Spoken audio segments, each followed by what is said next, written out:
How's that? Is that any better? I hope is. Yeah, that should be better. Yeah, Let's because see. Let's see we what should everyone both says. be. And if we do, no audio, hang on, come on, it should be there. Let's wait a second, So, wait a second. Let's see what people say. Still no Alan audio. Patrick What Van about now? Pelt. Let's give it a few seconds because people have a bit of a lag. So if that is the case, we should have the audio back. Yes, we can hear us now. Okay, so let me start Okay, again. good. Welcome to Superman Homepage Live, brought to you by supermanhomepage.com, the number one Superman fan site in the world. In this, our February 28th, 2022 show, we're going to be covering a range of topics, including the latest Superman and Lois episode.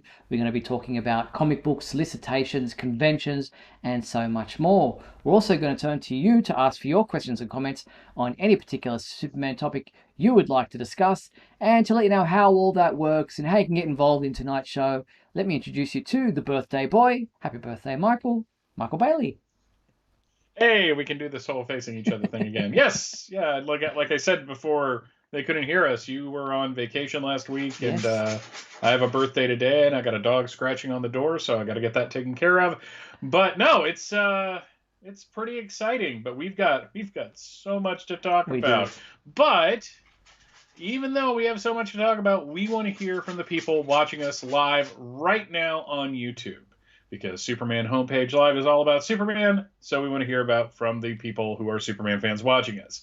So if we don't have a whole lot to talk about, which tonight we do take calls about halfway through the show. And how do we do that? Well, you're going to need Skype. Go to Skype, search your Superman homepage, send us a message if you'd like to be on the show, and wait. Now, a couple of things. One, wait for us to call you. This is kind of important. We are on a bit of a dodgy way of doing this, and sometimes that can screw things up. Also, if you're watching Superman Homepage live with an external speaker, please mute that because we are on a bit of a delay, and that can screw things up. Yes, indeed. And as I mentioned, happy birthday, Michael. Aw, you even made a graphic for me. That's very sweet. It's not officially your birthday because you are born No, on the 29th of February, which only happens every 4 years. But so do you celebrate it on the 28th or do you celebrate it on the 1st of March? uh, this is a bone of contention in my family. Rachel prefers to uh, celebrate it on the 1st because, according to her, on February 28th, 1976, You there weren't was born. no Mike. My dad calls me on the 28th. So it's just how it works. Now, this is where it gets even weirder. The state of Pennsylvania, where I learned to drive, had on my license back in the day, will turn 21 on February 28th, 1997. All of my expiration dates in Georgia are on the 1st. So so it's like it's I like even the states can't agree on when I should celebrate my birthday. So it's all really weird.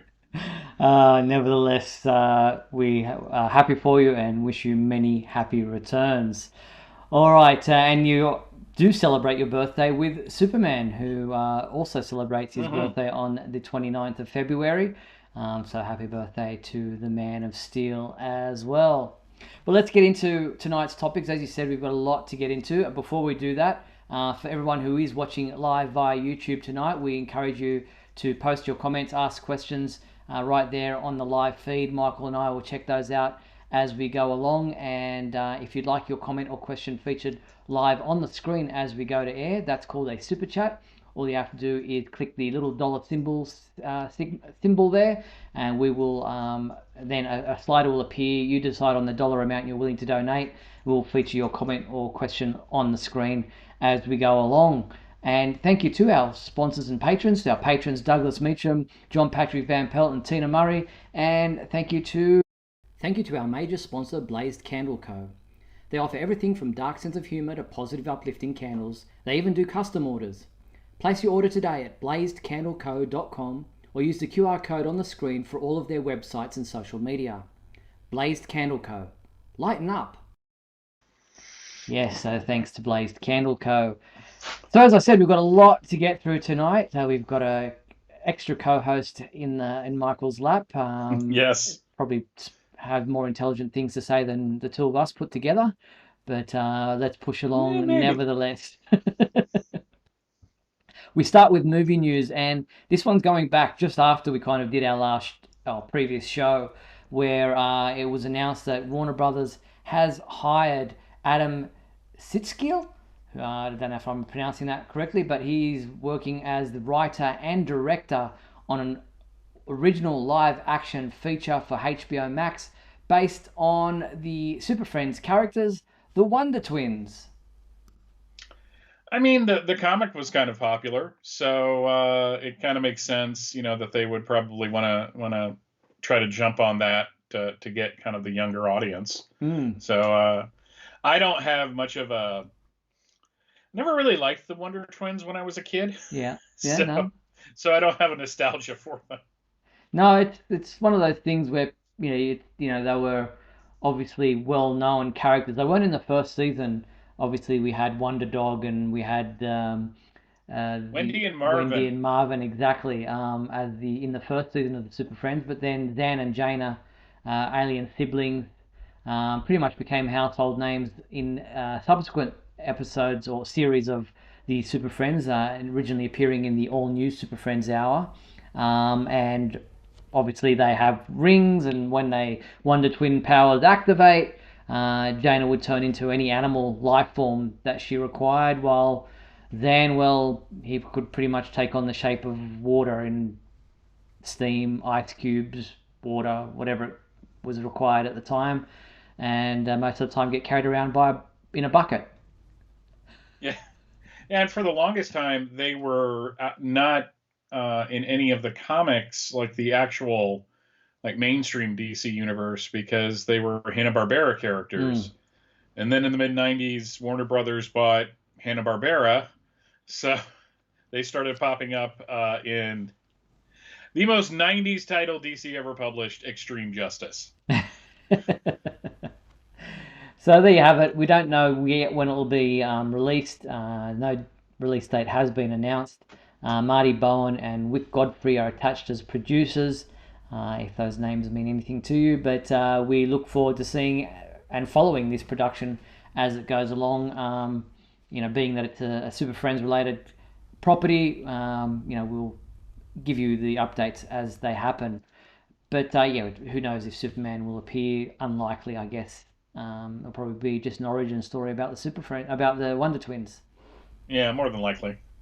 All right. In other Superman movie news, the a fantastic reunion is taking place at Motor City Comic Con in May this year. The Christopher Reeve Legacy Reunion is the name of the event.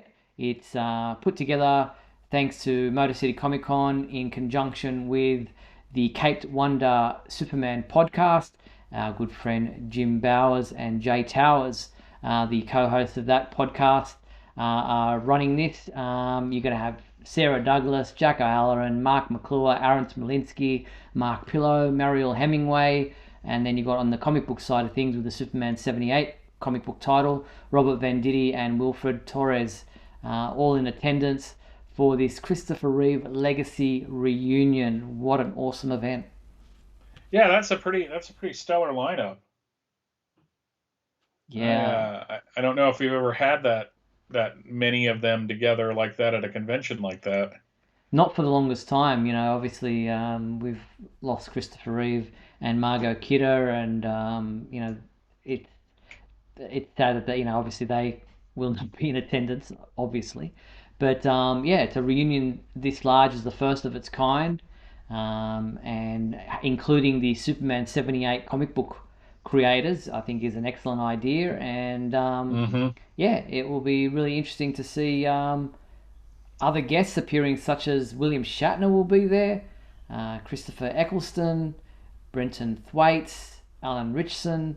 So they'll all be at the Motor City Comic Con as well. So really cool. Really looking forward to this. I was surprised to see, speaking of Alan Ritchson, that Kristen Kruk was in the Reacher show on Amazon. Yes. And she just showed up out of nowhere doing taxpayer Southern accent. Okay. Not the And best. our there is a video promo for this. Check it out. He made us believe a man can fly. His portrayal of the Man of Steel has never been duplicated, setting the standard for heroism and hope. 35 years after his final flight in Superman 4, the love and admiration for Christopher Reeve, both on screen and in life, is stronger and more inspiring than ever. This spring, Motor City Comic-Con, the Caped Wonder Superman podcast, and iHeartRadio proudly present the Christopher Reeve Legacy Reunion, a 3-day celebration with stars from all 4 Superman films. Aaron Smolinski, Wow! Mark McClure, How you doing? Jimmy Olsen, photographer. Sarah Douglas, Jack O'Halloran, Mark Pillow, Destroy Superman. and Mariel Hemingway.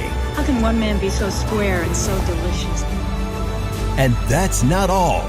From the spectacular Superman 78 DC comic series, writer Robert Venditti and artist Wilfredo Torres with a Motor City Comic-Con exclusive, a limited edition variant cover of Superman 78 #1 with a portion of proceeds benefiting the Christopher and Dana Reeve Foundation. This is the Superman celebration you've been waiting for. The Christopher Reeve Legacy Reunion. Believe again. As of today, I'm not a visitor anymore, because the Earth is my home too.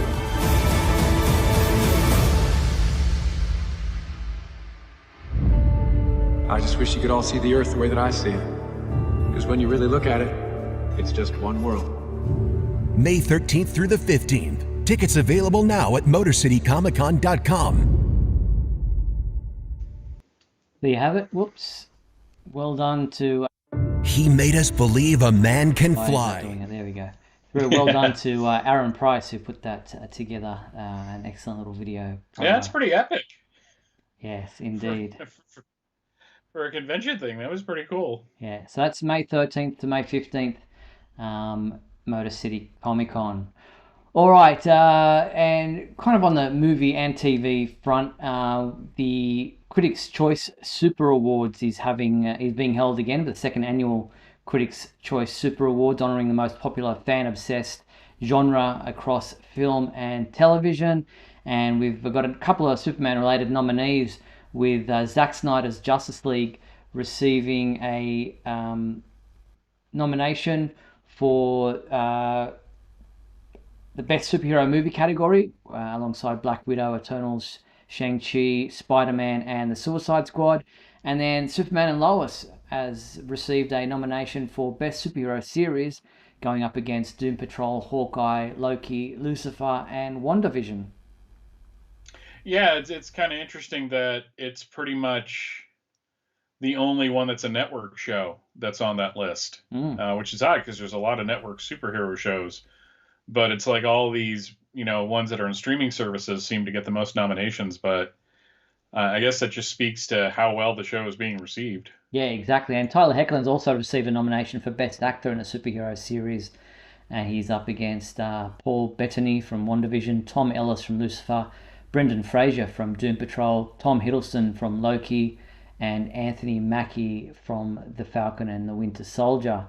I'm surprised that Elizabeth Tulloch, didn't get nominated, because she's done some phenomenal work on Superman and Lois. Yeah, and even John Cryer was bemoaning that on Twitter, and I have to agree with him, and that's Lex Luthor.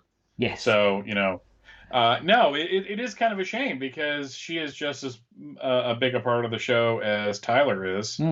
And her performance, last year, the things that the emotional range she showed was very impressive. Yes. So get on it, guys. Come on. Yeah, that's disappointing. But nevertheless, the winners will be announced for the Critics' Choice Awards on March 17th, 4 days after, for this Super Awards, 4 days after the Critics' Choice Awards, which will be broadcast in the US and London on March 13th. So March 17th for these Super Awards. All right, so that's that. Now let's look at the television side of things, where last week we had the most recent episode of Superman and Lois. It was the fifth episode of season 2, and it was titled "Girl, You'll Be a Woman Soon." You once again gave this episode a 5 out of 5 rating, saying that you continue to be impressed by the show's ability to keep you engaged, and the 2-week break was harder than you thought it would be, but the show is back, and this episode did not disappoint. No, it was great. They paid off everything they needed to pay off. They kind of left at least one of the characters like really in a really bad place. Poor Kyle. I feel bad for him, even though he did it to himself. Yes. It's just they keep what this show does best is completely subvert where you think it's going to go at any given time, and I absolutely love that. You think, especially from the synopsis, it's something big and like there's going to be like an explosion at the quinceanera, but no, all that stuff happened outside. And you think Chrissy might be going to the dark side, but no. Is she going to be hypnotized? No. It's just great. And Chrissy apparently had a much more interesting backstory than they originally hinted at. And you thought Dr. Faulkner was going to be a thing. No. She's got to get her head on straight, and that's all I'm going to say about that. Nice. Yeah, this episode was it went places I didn't expect it to go. I wasn't the inverse effect, Chrissy's trip to Bizarro World, and coming back and telling Lois just forthrightly exactly what she experienced, and that everything that Lois' sister said, that Lucy said, was correct. But it wasn't like she became a fanatical follower. It was like, we've got to stop this woman. She is out of control. In this Bizarro world, she's extremely dangerous and taking control of everything. And I'm worried she's going to do the same thing here. And it's then hearing Bizarro's version of the story, and the fact that he is from over there where Ali's the villain, if you like, and taking and he needs to stop her, and he's come here to stop this version of Ali, or if they're kind of connected in some way. It's I didn't expect it to go there at all, and so yeah, Bizarro is here as he should be, not as a villain, but as a misunderstood character who is only trying to solve his own problems, but which creates problems for everybody else here in this Earth. Yeah, and I saw a lot of chatter thinking that the necklace that Ali had that she was using on Chrissy was the same one that Bizarro was wearing. I saw those as two different necklaces. Yeah, they are. Like that was basically how he got here in his fashionable green Doomsday outfit. I'm really looking forward to seeing where it goes from here, because at this point, you really can't. Like, I have theories about some set photos that got released recently, which we'll talk about soon. But I don't really want to. I can't guess, because every time I think I got something figured out, they just like, nope, that's not it at all. And I actually absolutely love that. Yeah. Now, a couple of questions in the comments. John Patrick Van Pelt saying, do you guys think Jonathan will keep his grandfather's secret about training Jordan?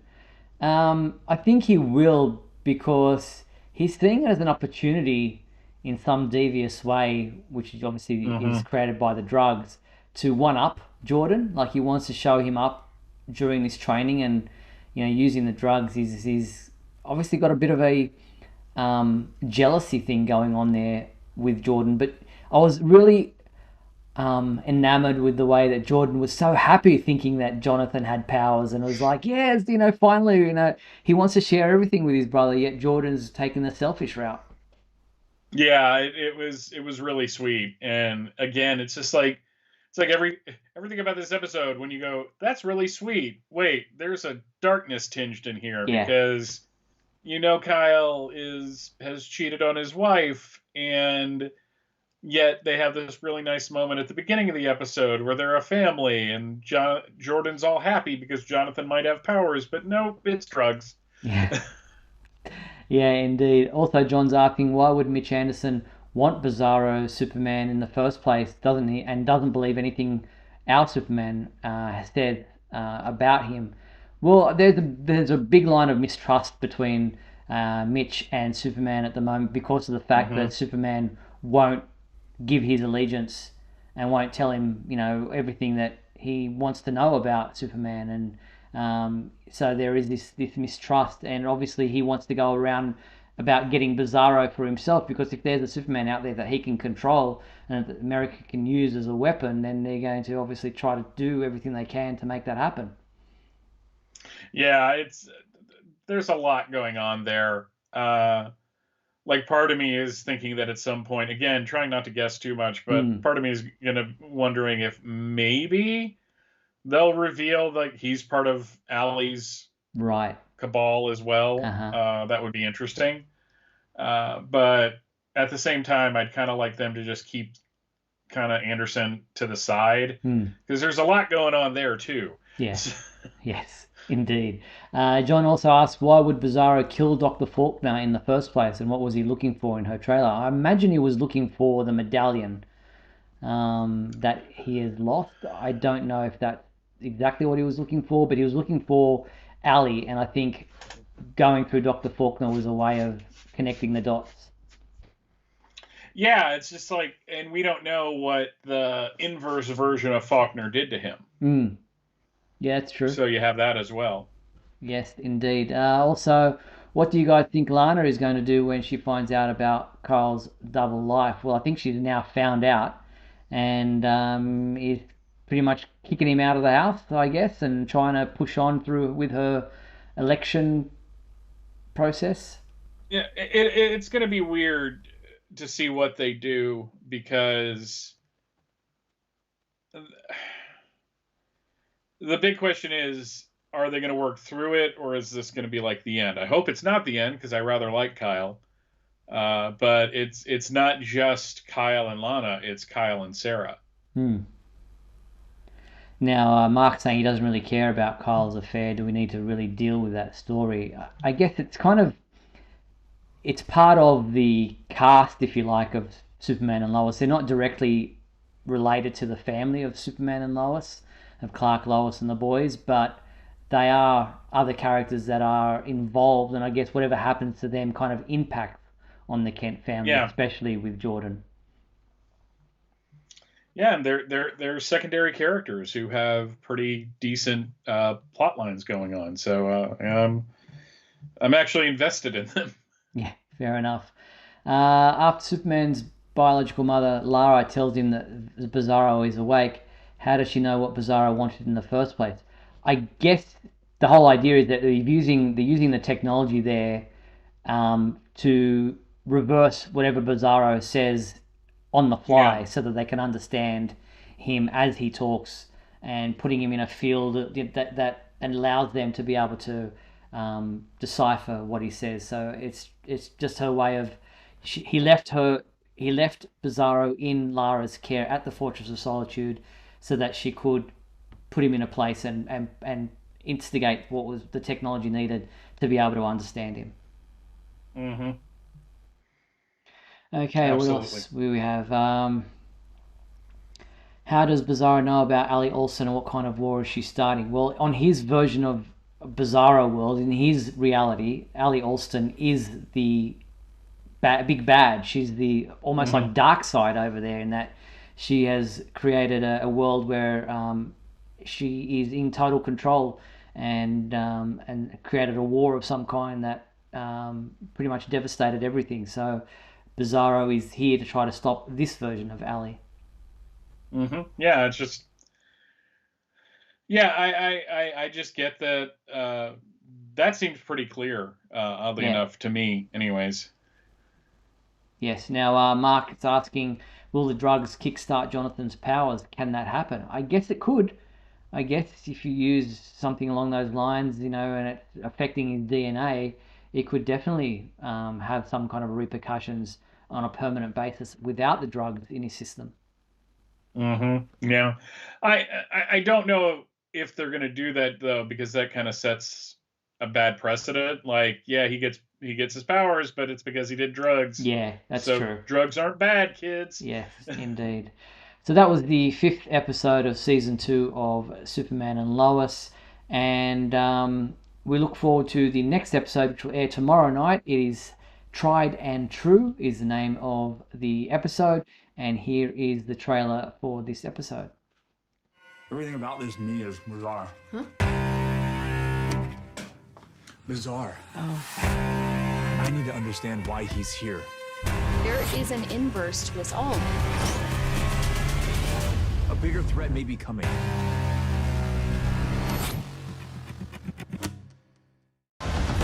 I like how they kept reversing everything there, including the graphic at the end. So yes, things are heating up. A bigger threat is coming, and I'm really looking forward to seeing where they take this story.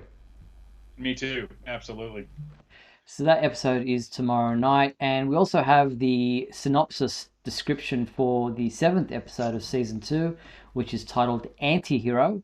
Superman pleads with Lieutenant Anderson to investigate Ali Alston, and Lois receives some very upsetting news. Meanwhile, Lois helps Lana prepare to fight the good fight.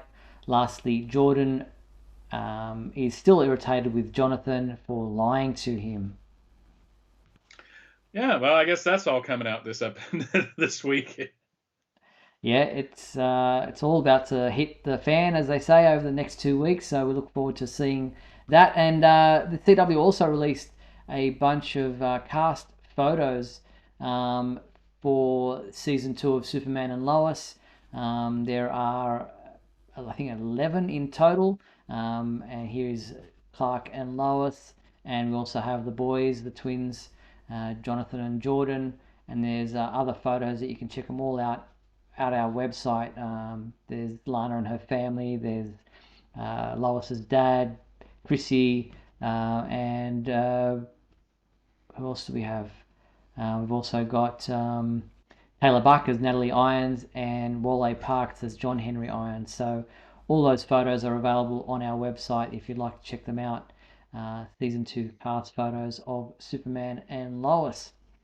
All right, you did mention that there are some spoiler photos that were doing the rounds for an upcoming episode of Superman and Lois. Now, if you are out there listening, watching the show, and you're trying to remain spoiler-free, you might want to look away for the next few minutes or mute for the next few minutes. We will be playing the ads that we do at the halfway part of our show directly after this, so you'll be able to kind of tune back in then if you like. But here is, so spoiler alert, spoiler alert, spoiler alert. Here are some photos that have been doing the rounds for Superman and Lois. And here they come up right now. Whoops. There we go. So we've got what looks like Jonathan in a Superboy Connor Kent outfit. With a bleeding S, which is weird, but yeah, he's wearing the skinny jeans, of course. So I remember seeing these photos and thinking, wow, what are they doing? Is that going to be like a Bizarro version of Jonathan? Are they like, is this like a dream sequence? Then some photos that came up a little later showed Tyler and the cape was all torn up like Bizarro. So I'm wondering if this is all on the Bizarro world, like flashbacks to explain what happened. That's my theory on this. Okay, so we're looking at a flashback on Bizarro world where things were relatively normal until the inverse effect happened. Yeah, like on that world, Jonathan had powers and was a hero alongside his dad. Okay, interesting. So yeah, that's a nice kind of homage to the Superboy costume, with the leather jacket, the red gloves, the punk hairdo, the red tights, if you like, from the waist down, the belts and all that kind of stuff. So interesting that they've done that. I think it's probably the first time we've seen that version of Superboy in a costume in the live action version. Since the comic book version came out. It is interesting. He's definitely emo. Yes. Like he listens to My Chemical Romance. I'm just saying that. Putting that out there too. So yeah, we'll wait and see when that happens, what episode that'll appear in, but we'll keep you posted. All right, we're going to take a quick break. We're going to play some messages and then come back on the flip side to talk more Superman and Lois, some Smallville convention stuff, and then we're going to get into our monthly and weekly segments. So we'll be back right after this. Don't go anywhere. We'll be back in a moment with the exciting climax of today's episode. So stand by.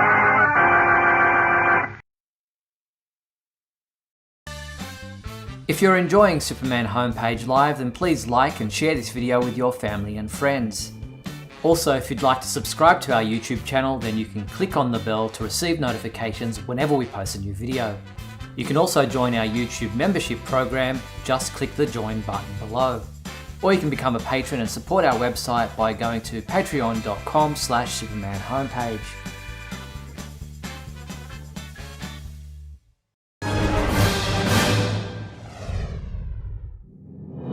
Look, up in the sky. It's a bird. It's a plane. No, it's SupermanHomepage.com, the #1 Superman fan site in the world. SupermanHomepage.com, covering the world of Superman from the 1930s to today. News, reviews, rumors, and reports. SupermanHomepage.com for all your Superman comics, TV shows, movies, cartoons, radio shows, and more. Everything you ever wanted to know about the Man of Steel and more.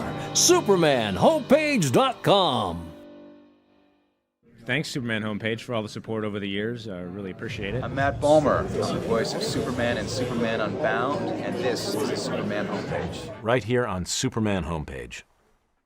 When Lex Luthor unleashes his plan to destroy the world, you can be just like Superman. With a Superman Returns inflato suit, you can pretend to have all the muscles of a Man of Steel. Then, strap on the punch and crush gloves to hear the sound of every punch you throw and everything you crush. Inflato suit accessory, you put it together, batteries not included, punch and crush gloves sold separately. And when trouble hits the skies, you'll be ready with a Fight and Fly FX cape with real flying sounds. This cape responds to every move you make, whether you turn left or right to save the day. And we're back on Superman Homepage Live, where, as I mentioned before the break, there were the couple of panels at 2022 Fan Expo Vancouver, which took place last weekend, and Tyler Hoechlin and Bitsy Chulok, along with Jordan Elsas, Alexander Garfin, and Ian Bowen, were at a Superman and Lois Q&A panel on the Sunday, and there is a 30-minute video of that panel available on our website, thanks to fan Angelica Diana. Also at that same convention on the Saturday, there was a Smallville panel with Tom Welling and Erica Durance participating, and the 40-minute video of that is also available on our website if you'd like to check that out. All right, a couple of people have been mentioning in the comments there on YouTube about Superman making a cameo appearance on the Season 1 finale of Peacemaker, the HBO Max TV series. But it wasn't Henry Cavill in the costume playing Superman, but it was a stand-in, a stunt double. Even though Jason Momoa was there as Aquaman and Ezra Miller reprised his role as the Flash, Cavill and Gal Gadot were not there as Superman and Superman and Wonder Woman. They instead had body doubles in their place, with Brad Abramenko taking the Superman costume, and here is his image, and I've got to say, he looked pretty good. Oh, that's Superboy. That's not him. That's Superboy. There he is. Yeah, he's pretty dead on. Yeah, he's got the physique, and he took a photo of himself in a couple of videos that he posted on his Instagram account, showing himself in the Superman costume, Cavill Superman costume. Definitely has a look. Yeah, no, most of these stunt doubles and stand-ins they have look pretty much like the character anyways. So, and it was probably, I don't think you're going to get Henry Cavill in for just a cameo No. in something like this. Yeah. You had Jason Momoa and Ezra Miller, who were currently, probably when this was being filmed, involved in shoots for their own films, their own standalone films. So they're currently contracted to Warner Brothers. They're in physique, in their shape to wear their costumes, and these scenes were probably filmed on their own set, so they probably didn't have to go. They was like, we need these cameos. Can you can we use, can you film this for us? And it was done. Cavill and Gal Gadot are not going to come in for a cameo appearance. I mean, he didn't do it for the Shazam movie, so why would he do it for this? And I don't think Cavill is necessarily still contracted to Warner Brothers. I'm not sure of that either. So it's just, everyone gets so bent out of shape about these things on like all levels. Like people complaining that it's not Cavill and Godot, people complaining that Peacemaker now has ruined the DC EU because they were telling jokes and all that. I think everyone's just got to relax. Tell me about it. I saw the clip. It was funny.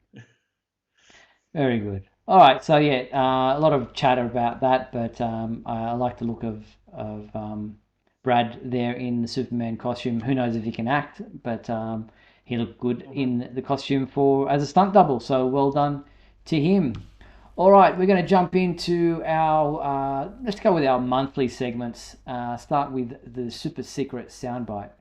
Only one thing alive with less than 4 legs can hear this frequency, Superman, and that's you.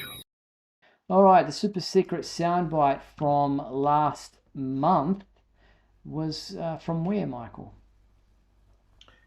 We're doing a little bit out of order, but it was from Justice League animated series Secret Origins. Yes, let's hear there we that. Go. Yeah, let's hear that sound again. You'll hear exactly where it's from. If I'm interpreting this thing right, we're very close to each other. I'm bunking in for the night and heading out again at dawn. Maybe we'll see each other tomorrow. So there you have it. That was the sound, as you said, from the episode Secret Origin from the Justice League animated series. Only one person guessed it, right? Who was that?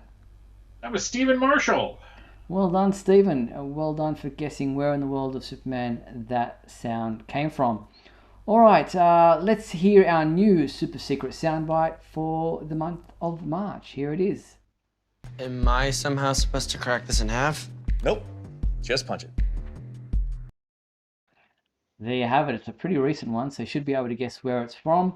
If you think you know where in the world of Superman that sound came from, use the super secret soundbite entry form to send in your entry.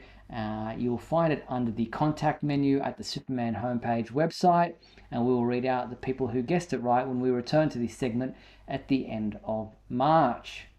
All right, let's move on to the big question segment of our show. Let's start with the big question. All right, the big question from last month was, how do you feel about spoilers? How long should people wait before discussing an episode of a TV show? We had some good responses.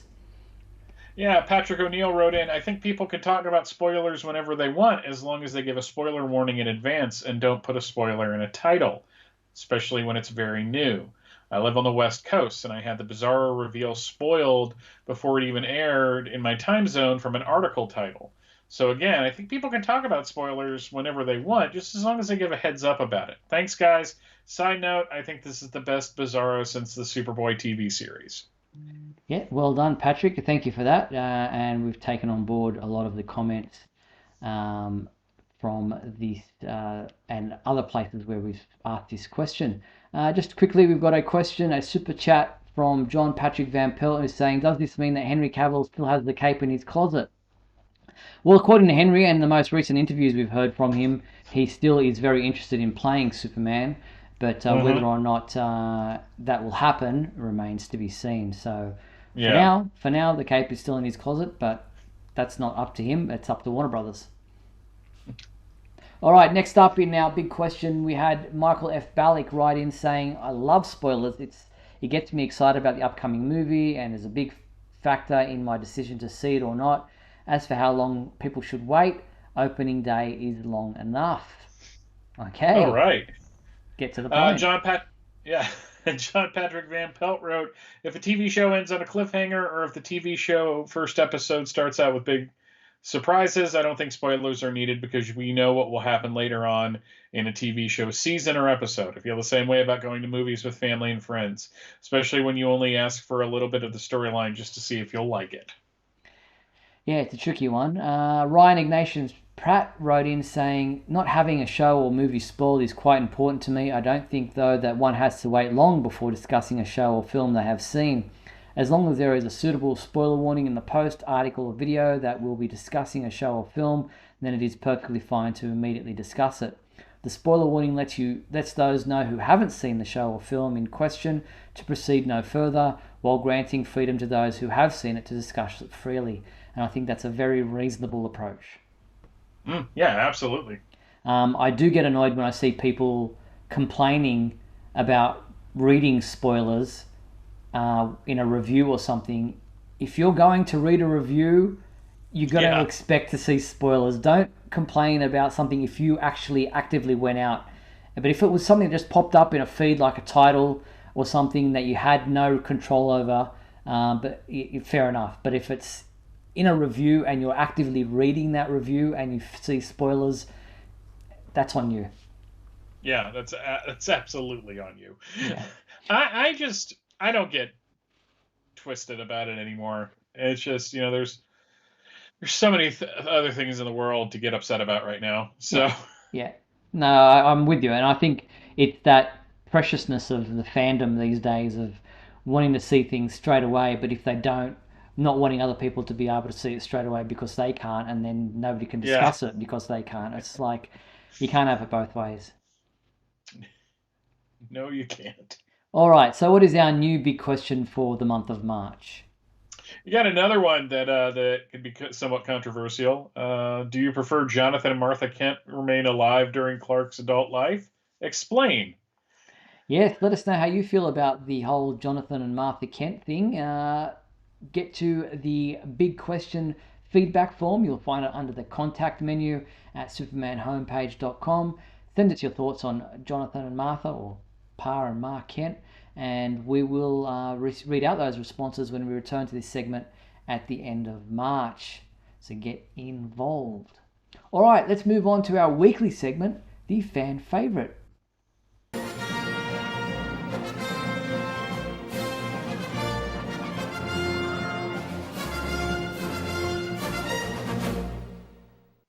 All right, our fan favorite question from last episode, because we missed a week, was, what is your favorite Superman novel to date? Ramo Can wrote, person after my own heart. My favorite novel is It's Superman by Tom DeHaven. It really had an impact on me and in a big way reintroduced me to Superman as an adult. I vividly remember Superman's life in Smallville, giving him a lot of humanity, as well as his travels across the country with Willie Berg, where he witnessed racism and the lives of hardworking ordinary people. Lex Luthor as an alderman was really quite memorable, cold and violent. Life in Metropolis/New York in the Depression era was greatly realized. All these details that really made an impression. Yeah, great novel. Re-listening to it right now, actually. Oh, okay. Well, not like literally right now, but you know what I mean. Yes. I didn't think you could multitask that well. No, I think I've proven that. Stephen Marshall wrote in saying, I've not read too many Superman novels, but one I read that I loved was The Last Days of Krypton by Kevin J. Anderson. It's a tragic story that features some great stuff with Zod and a really good explanation for why there is only one ship to carry Kal-El to Earth. It would actually make a really good movie or limited series. Yeah, this is a divisive one. There's a lot of people who loved it and there's a lot of people who didn't. I think Kevin J. Anderson himself is a polarizing writer. But I quite enjoyed this novel as well. I liked this one. I much preferred the Superman Batman one he did after this, Enemies and Allies. Mm-hmm. I really liked that. Cool. But yeah, that was a good one. I enjoyed that one. Rick Lee James wrote in, my favorite Superman novel to date is still the original from 1942, The Adventures of Superman. The reprint is great and has original illustrations by Joe Shuster, and I would love to see an animated film made from this book and era. Yes. This is a purchase that an early purchase in my comic book collecting when I first started, that the reprint was available on the shelf and I grabbed it, and it is a great reproduction, and it's written in 1942, so it's a simpler time for Superman, but definitely worth a read if you can get your hand on it. Yeah, I picked that up too in 1995. I was really excited for it because I remember they were talking about it in Wizard magazine. And a couple of years ago I picked up a 1979 printing that I have since learned was not authorized. Ooh. So apparently it's one of those things that came out like around the time of the film that it turns out they didn't quite have the rights to do it, but it's a neat printing of the book. Don't have an original printing. Those are too expensive. Yes, indeed.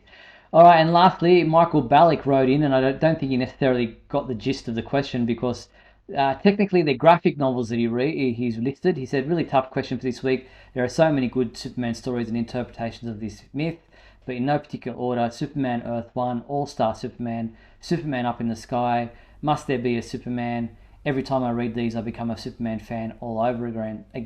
I guess we didn't really specify that they were written novels, not graphic novels, but some great graphic novels and trade paperbacks in there. So thank you, Michael, for that.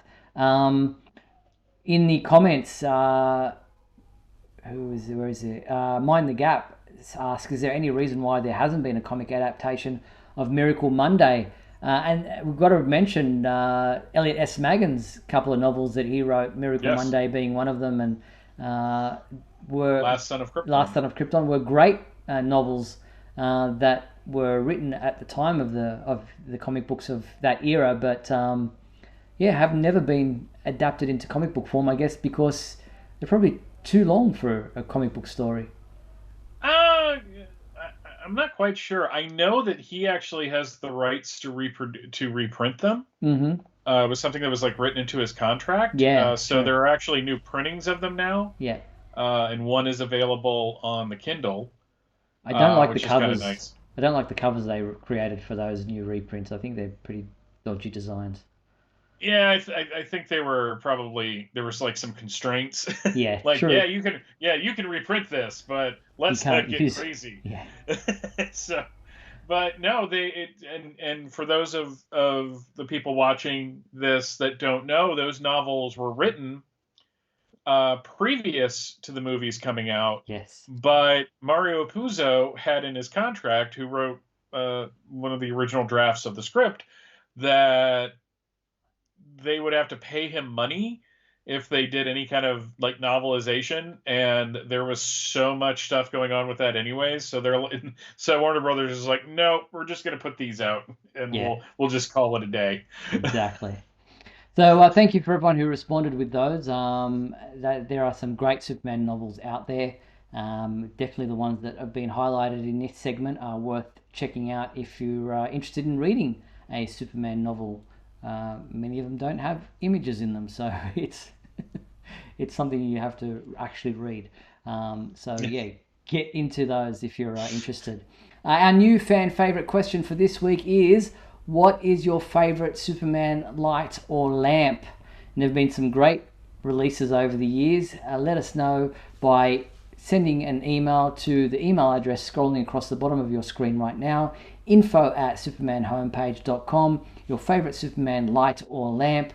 We will show them and check out them next week when we come back to the fan favorite segment of our show. Do you have anything in mind? Whoops, Michael? I'd have to look through that. I don't. Your collection. I don't have really many lamps that are Superman related. Okay. So that's a weird one. I've always kind of wanted like like a light to have. It's like the green crystal and all the other crystals, but I've not been able to make one or see one. So okay, all right. Well, let's move on to This Week in History. Here is your intro. Come with me now, my son, as we break through the bubble of your earthly confinement, traveling through time and space. Alrighty, we're going to go through this as fast as possible, going back to 1942. We're in that weird part of the month where some of these are March and some of these are February. But we have Superman number 16, which has a really cool Fred Ray cover. There's 4 Superman stories in this one. The World's Meanest Man, Terror from the Stars, Case of the Runaway Skyscrapers, and Racket on Delivery. Jumping ahead to 1962, we have Action Comics number 27, which had the Superman story, Perry White's Manhunt for Superman. And there was also a Supergirl story called The Supergirl's Greatest Challenge. I love these types of covers. Was also that Action Comics 287, did you say? I think I said that, yes. Yeah, okay. I just X'd out of it, so... Again, we also had that same time period, Adventure Comics number 295, which had Superboy and the Duel of Superboy, but also the Kooky Super Ape with Bizarro. Kooky. This was the Tales of Bizarro World Series that Adventure Comics did, which I really need to read those at some point because I'm sure they're just insane. Do you think that Kooky Super Ape will appear on Superman and Lois in the inverse world? I could only hope. I really just hope. I'm kind of praying for it, actually. Jumping ahead to 1972, on February 29th, according to Mike's Amazing World of DC Comics, we have Action Comics number 411, which had 2 Superman stories, one of which was the day Superman sold the fortress. That's kind of funny.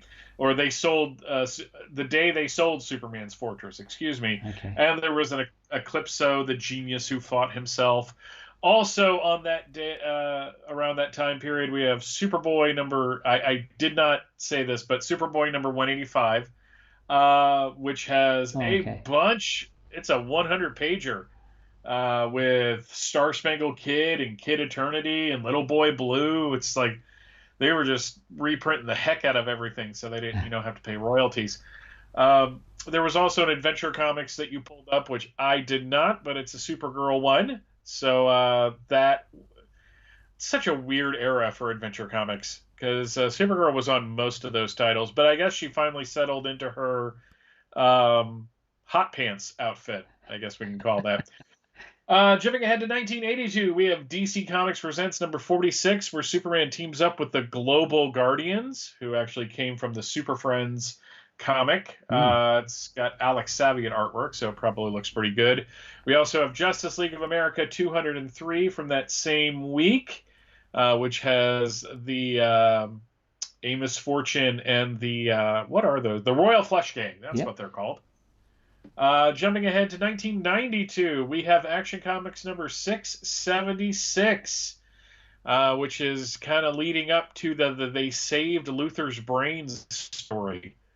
It's a really good Art T. Bear cover on that, too. I remember liking that back then. In 2002, we've got Action Comics number 788. This is part of the Mercy, Love, and Blood storyline. God, I remember those covers being kind of really weird. And yet, I have literally no memory of that story. Also, heading towards the end of this series, Superboy number 97 came out the same week. It was written by Jimmy Palmiotti and Dan DiDio, with art by John McCrea. That is the weirdest combination of people you could put on a Superboy title ever. And finally, in 2012, on February 29th again, we have Justice League number 6, the final chapter of the Secret Origin, whatever you want to call it, storyline, where they unnecessarily involved Darkseid into it. And that is This Week in History. Yes, we also in the real world have the birthday to March 1st of Tim Daly.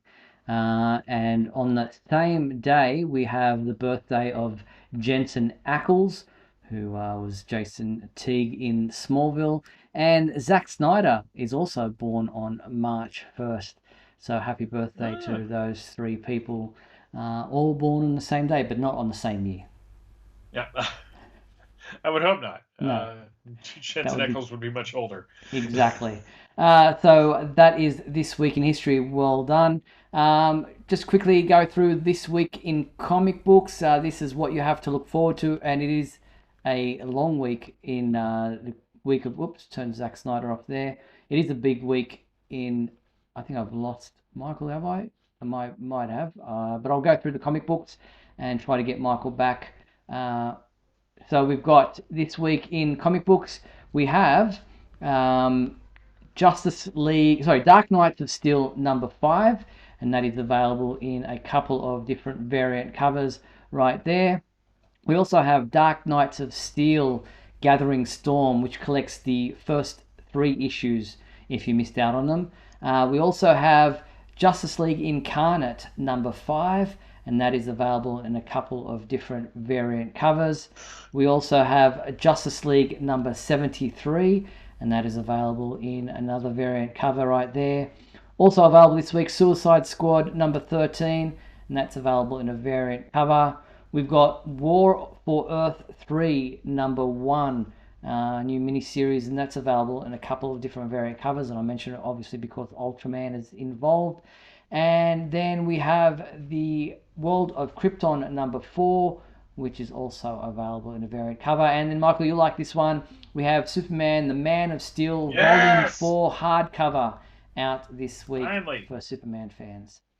Finally. And that pretty much brings us to the end of tonight's episode. I want to thank everyone for tuning in to Superman Homepage Live for our February 28th show. Once again, I want to wish you a happy birthday, Michael. Happy birthday. Well, I appreciate that. I really do. It was a nice day. Excellent. And thank you to everyone who tuned in to watch tonight's show, especially our patrons, Douglas Meacham, John Patrick Van Pelt, and Tina Murray, and our major sponsor, Blazed Candle Co. Michael and I will be back next week on March 7th, Monday, March 7th, for another edition of Superman Homepage Live. We hope you'll join us then. Until then, be sure to check out Superman Homepage Live, supermanhomepage.com for all your daily news updates on everything surrounding the Man of Steel. Thank you, Michael. A pleasure as always, Steve. And remember, anything you want to know, supermanhomepage.com. If you need to send us an email, info@supermanhomepage.com. But we'll be back next week, as I mentioned. Thanks for watching Superman Homepage Live. See you next week.